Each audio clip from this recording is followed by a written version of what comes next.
Caimin dipanggil oleh KPK tidak lama setelah dideklarasikan sebagai bakal cawapres pendamping Anies Baswedan. Sejumlah pihak menilai bahwa langkah KPK memanggil Ketua Umum PKB untuk diperiksa sebagai saksi bukan merupakan politisasi hukum.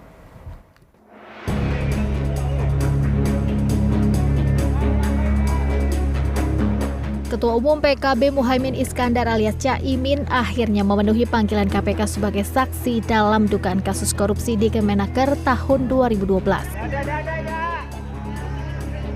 Ramai dibicarakan terkait pemanggilan Caimin syarat akan politisasi. Pasalnya kasus dugaan korupsi yang diusut KPK ini terjadi pada tahun 2012 ketika Caimin menjabat sebagai Menaker Trans. Wakil Ketua Komisi Pemberantasan Korupsi Alexander Marwata menjamin pemeriksaan terhadap Caimin tidak ada kaitannya dengan tahun politik. Ia menyebut KPK menaati hak kesamaan warga negara di hadapan hukum.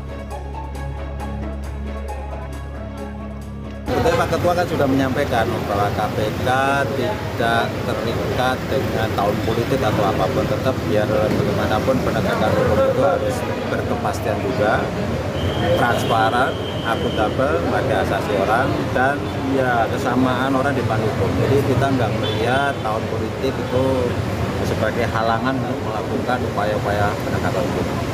Saya kira itu.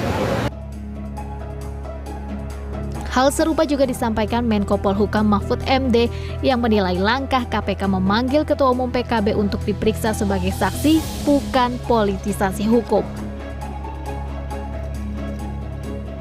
Dipanggilnya Muhaimin oleh KPK ini bukan politisasi hukum, tetapi proses hukum biasa.